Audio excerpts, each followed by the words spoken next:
ಯಾವುದಾದ್ರು ಅವರ ಸಂಭಾಷಣೆ ಇರಲಿ, ನನಗೊಂದು ವಿಚಿತ್ರವಾದ ಕಾಸ್ಟ್ಯೂಮ್ ಕೊಟ್ಟಿದ್ದಾರಲ್ಲ ಅದಿರಲಿ, ಅಥವಾ ಹಾಡಿನ ಧಾಟಿ ಇರಲಿ, ಇಡೀ ಸಿನಿಮಾಗೆ ಒಂದು ರೂಪ ಇರಲಿ, ಅದೆಲ್ಲದರಲ್ಲೂ ಏನೋ ಒಂದು ಹೊಸತನವನ್ನು ಹುಡುಕಿ ಸೃಷ್ಟಿ ಮಾಡಿ ಅದನ್ನು ಗೆಲ್ಲಿಸೋರು ನಮ್ಮ ನಿರ್ದೇಶಕರು ಯೋಗರಾಜ್ ಭಟ್ರು. ಬಹಳ ಸಂತೋಷ ಅವ್ರ ಜೊತೆ ಕೆಲಸ ಮಾಡಿದ್ದು. ಭಾಳ ದಿವಸ ಕೈ ಬಿಟ್ಬಿಟ್ಟಿದ್ರು ನನ್ನ, ಈಗೇನೋ ಹುಡುಕೊಂಡು ಬಂದರು ಅಂತ. ಹುಡುಕೊಂಡು ಬಂದರೋ ಅಥವಾ ಅನಿವಾರ್ಯತೆ ಇತ್ತು ನನಗೆ ಗೊತ್ತಿಲ್ಲ. ಭಾಳ ಸಂತೋಷದ ದಿನ. ನಮ್ಮ ಸುಮುಖ ಹೊಸ ನಟ ಏನಲ್ಲ, ರಂಗಭೂಮಿಯಲ್ಲಿ ಮತ್ತು ಚಿತ್ರರಂಗದಲ್ಲಿ ಸಾಕಷ್ಟು ಮಾಡಿದ್ದಾನೆ ಸಣ್ಣ ವಯಸ್ಸಿನಿಂದ. ಅದಕ್ಕೆ ಪೂರಕವಾಗಿ ಅವರ ತಂದೆ ತಾಯಿ ಕೂಡ ಒಂದು ಒಳ್ಳೆಯ ವಾತಾವರಣ ಸೃಷ್ಟಿ ಮಾಡಿದ್ರು ಅವನಿಗೆ. ಆ ವಾತಾವರಣದ ಬೆಳೆದು ಬಂದಿರೋನು. ಫಿಸಿಕ್ಸ್ ಟೀಚರ್ ಅಂತ ಹೇಳಿ ಒಂದು ನಿರ್ದೇಶನವನ್ನು ಮಾಡಿ ಗೆದ್ದ, ಅದರೊಳಗೆ ಪಾತ್ರವನ್ನು ಮಾಡಿದ್ದ. ಆದರೆ ಪ್ರಮುಖವಾಗಿ ಒಂದು ಇಡೀ ಚಿತ್ರರಂಗ ಜುಮ್ ಅಂತ ಅನ್ನಿಸ್ಕೊಂಡು ಎದ್ದು ನೋಡೋ ಅಂಥ ಒಂದು ಪಾತ್ರ ಅವನಿಗೆ ಬೇಕಿತ್ತು. ಅದು ಇಲ್ಲಿ ಸೃಷ್ಟಿಯಾಗಿದೆ, ಅವನಿಗೆ ಸಿಕ್ಕಿದೆ. ಅದನ್ನು ಅದ್ಭುತವಾದ ರೀತಿಯಲ್ಲಿ ಬಳಸ್ಕೊಂಡಿದ್ದಾನೆ. ಏನು ಹೇಳಬೇಕು ಅದನ್ನು, ನಮ್ಮ ಪ್ರೇಕ್ಷಕ ವೃಂದ, ಕನ್ನಡ ಜನತೆ ಇಂಥ ಒಬ್ಬ ಹೊಸ ಹುಡುಗನ್ನ ಎತ್ತಿ ಹಿಡಿದು ಅವನನ್ನು ದೊಡ್ಡ ಪ್ರಮಾಣದ ಹೀರೋ ಆಗಿ ಬೆಳೆಸಬೇಕು ಅಂತ ಹೇಳಿ ನಾನು ಕೇಳ್ಕೊತೀನಿ ಅವ್ರನ್ನ. ಹಾಗೆಯೇ ಅವನ ಜೊತೆಯಲ್ಲಿ ನಮ್ಮ ಇಬ್ಬರು ಸುಂದರಿಯರಿದ್ದಾರಿಲ್ಲಿ. ನನಗೆ ಯಾವಾಗಲೂ ಕನ್ಫ್ಯೂಷನ್ನು, ಇವಳ ಹೆಸರು ಅದು ಅವಳ ಹೆಸರು ಇದ ಅಂತ. ಆದ್ದರಿಂದ ಹೆಸರು ಹೇಳಲ್ಲ. ಇಬ್ಬರು ಬಹಳ ಚೆನ್ನಾಗಿ ಶೆಟ್ರು ಅಂತಾರೆ. ಶಿಲ್ಪಾ ಶೆಟ್ಟಿನೋ ಇದೆಲ್ಲ ಗೊತ್ತಿಲ್ಲ. ಹಾಂ, ಓಕೆ, ಭಾಳ ಚೆನ್ನಾಗಿ ಮಾಡಿದ್ದಾರೆ. ನಮ್ಮ ಜೊತೆಯಲ್ಲಿ ನೋಡಿದಾಗ ಹೊಸಬರು ಅಂತ ಅನಿಸಲ್ಲ. ಒಬ್ಬರೇನೋ 2-3 ಸಿನಿಮಾದಲ್ಲಿ ಮಾಡಿದ್ದೀರಲ್ವಾ ಹಂಗೆ. ಬಟ್ ಭಾಳ ಧೈರ್ಯವಾಗಿ, ಭಾಳ ಮುತುವರ್ಜಿ ಇಟ್ಟು, ಸಾಕಷ್ಟು ಶ್ರಮ ವಹಿಸಿ, ಆಮೇಲೆ ಇದು ಫಿಸಿಕಲ್ ಶ್ರಮ ಕೂಡ ಇದ್ದಂಥ ಸಿನಿಮಾ ಇದು. ಓಕೆ, ಅವೆಲ್ಲವನ್ನು ಭಾಳ ಚೆನ್ನಾಗಿ ನಿಭಾಯಿಸಿದ್ದಾರೆ ನಮ್ಮ ಇಬ್ಬರು ಸುಂದರಿಯರು.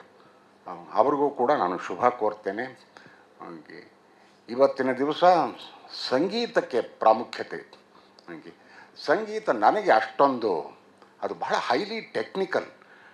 ಒಂದು ಸಿನಿಮಾದಲ್ಲಿ ಸಂಗೀತ ಯಾಕೆ ಬೇಕು ಅಂತ ಯಾರು ಕೇಳಿದರೆ ಅದಕ್ಕೆ ದೊಡ್ಡ ಸಿಂಪೋಸಿಯಮ್ಗಳಾಗಿವೆ, ಸೆಮಿನಾರ್ಗಳಾಗಿವೆ. ಅದೆಲ್ಲದರ ಒಟ್ಟಾರೆ ಸಾರಾಂಶ ಬರೋದಂದರೆ ಮೂಡ್ ಎನ್ಹಾನ್ಸರ್ ಅಂತೀವಿ. ಒಂದು ಸಿನಿಮಾಗೆ, ಒಂದು ಸನ್ನಿವೇಶಕ್ಕೆ ಒಂದು ಮೂಡನ್ನು ಕ್ರಿಯೇಟ್ ಮಾಡಿ, ಆ ಕ್ರಿಯೇಷನ್ ಮಾಡಿದ ಮೂಡನ್ನು ಎತ್ತಿ ಹಿಡಿಯೋದಿದೆಯಲ್ಲ, ಎನ್ಹಾನ್ಸ್ಮೆಂಟ್, ಅದು ಒಂದು. ಇನ್ನೊಂದು ನಾಸ್ಟಾಲ್ಜಿಯಾ, ಒಂದು ಹಿನ್ನೋಟವನ್ನು ಕೊಡೋವಂಥ ಶಕ್ತಿ ಇರೋದು ಸಂಗೀತಕ್ಕೆ. ನಾನು ಬಹಳ ಹಳೇ ತಲೆಮಾರಿನ ಸಂಗೀತ ಪ್ರೇಮಿ. ಅಂದರೆ ನನಗೆ ಸಂಗೀತ ಅಂದ ತಕ್ಷಣ ಪಂಕಜ್ ಮಲ್ಲಿಕ್ಕು ಮತ್ತು ನಮ್ಮ ಯಾರು ಅಲ್ಲಿ ಇನ್ನೂ ಹಿಂದೆ ಅಲ್ಲಪ್ಪ ನಮ್ಮ ಛೇ ಏನು ಹಿಂಗಾದ್ರೆ ಭಾಳ ಇದಕ್ಕೆ ಬಂದು ಇನ್ನು ಹಿಂದಕ್ಕೆ ಹೋಗ್ಬೇಕು ನೀವು. ಹೇಳ್ತೀನಿ ಅಲ್ಲ, ಬಿನಾಕ ಗೀತ್ಮಾಲನಲ್ಲಿ 8 ಗಂಟೆಗೆ ಇದು ಬರ್ತಿತ್ತಲ್ಲ, ಒಂದು tribute to this man, Saigal. ಹಾಗೆ ನನಗೆ ಸ್ವಲ್ಪ ಕಿವಿ ಮಂದ ಅಲ್ಲ, ಸೈಗಲ್ ಸಾಂಗ್ ನನಗೆ ಯಾವಾಗಲಾದರೂ ಅಳಬೇಕು ಅಂದಾಗ ಅವರ ಹಾಡು ಹಾಕ್ಕೊಂಡು ಕೇಳ್ತೀನಿ ನಾನು. ಅಳುವಂಥದ್ದು ಅಂದರೆ ಆಳು ಅಲ್ಲ, ಆ ಅಳುವಿನಲ್ಲಿ ಒಂದು ಸಂತೋಷ ಇದೆ. ಆ ಮ್ಯೂಸಿಕ್ನ ಎಂಜಾಯ್ ಮಾಡುವಂಥ ಇದು. ಹಾಗೆ ಕ್ಯಾ ಮೈನೆ ಕಿಯ, ಆ ಒಂದು ಹಾಡು ಕೇಳಿದಾಗೆಲ್ಲ ನನ್ನ ಕಣ್ಣಲ್ಲಿ ನೀರು ಬರುತ್ತೆ. ಅದು ಸಂಪೂರ್ಣ ನನ್ನ ಯಾವುದೋ ಒಂದು ಬೇರೆ ಎತ್ತರಕ್ಕೆ ತೊಗೊಂಡು ಹೊರಟೋಗುತ್ತೆ ಅದು. ಕ್ಯಾ ಮೈನೆ ಕಿಯ ಹೈ, ಕ್ಯಾ ಮೈನೆ ಕಿಯ ಹೈ, ಮುझको खफा ನೆನಪರ್ತದೆ. ಈ ತರಹ ಇದು ನಮ್ಮ ಸಂಗೀತ ನಿರ್ದೇಶಕ ಅವರ ಜಾಗ ಇದು. ನಾನು ಆಕ್ರಮಿಸ್ಕೊಂಡಿದ್ದೀನಿ. ಒಬ್ಬ ಹುಡುಗನ ನೋಡಿದೆ ಇಲ್ಲಿ. ನಾನು ಇವನ ಹೆಸರು ಕೇಳಿದ್ದೆ, ನೋಡಿರಲಿಲ್ಲ. ಈಗ ನೋಡಿದ್ರೆ ಯಾರೋ ಸಣ್ಣ ಹುಡುಗ ಇವನೇ ಕಣ್ರಿ ಹಾಡು ಹಾಡಿರೋದು ಅಂತ ಅಂದರು. ನನಗೆ ಅದೇ ಜಗ್ಗ ಅಂತದ್ದು. ಓಹೋ, ಎಷ್ಟಪ್ಪ ನಿನಗೆ ವಯಸ್ಸು ಅಂತ ಕೇಳಿದೆ. ಹತ್ತಕ್ಕೆ ಬೆಳೆದಿದ್ದಾನೆ. Okay, I am very happy. Okay, ಯಾರೋ ಹೇಳ್ತಾ ಇದ್ರಿ ಈಗ ರೀ, ಪುನೀತ್ ರಾಜ್ಕುಮಾರು ಇವನ್ನ ಕರೆಸಿ ಓಕೆ ಅವನ ಕೈಲಿ ಹಾಡು ಹೇಳಿಸಿದ್ರು ಅಂತ. ಒಂದು ಒಳ್ಳೆ ಪ್ರತಿಭೆ ಎಲ್ಲೇ ಇದ್ದರೂ ಕೂಡ ಬೇರೆ ಬೇರೆ ಕಣ್ಣಿಗೆ ಬೀಳ್ತಾ ಇರ್ತಾರೆ. ಅವರು ಸರ್ಟಿಫಿಕೇಟ್ ಅಲ್ಲಿ ಇಲ್ಲಿ ಓಡಾಡಬೇಕಾದ ಅಗತ್ಯ ಇಲ್ಲ.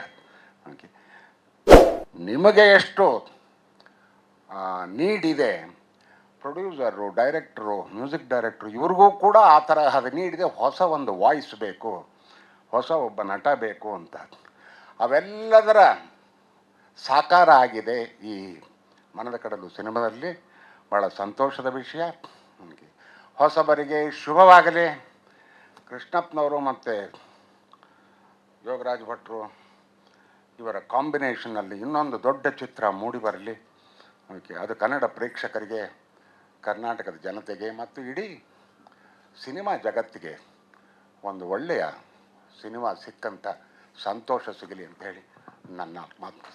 ಲೇಟೆಸ್ಟ್ ಹಾಗೂ ಇಂಟ್ರೆಸ್ಟಿಂಗ್ ಸುದ್ದಿಗಳಿಗಾಗಿ ಬಾಸ್ ಟಿವಿ ಕನ್ನಡ ಚಾನೆಲ್ನ ಸಬ್ಸ್ಕ್ರೈಬ್ ಮಾಡಿ. ಹಾಗೆಯೇ ಬೆಲ್ ಐಕಾನ್ ಪ್ರೆಸ್ ಮಾಡಿ. ಇದರ ಜೊತೆಗೆ ಫೇಸ್ಬುಕ್, ಇನ್ಸ್ಟಾಗ್ರಾಮ್, ಎಕ್ಸ್ನಲ್ಲೂ ಮಿಸ್ ಮಾಡದೆ ಫಾಲೋ ಮಾಡಿ.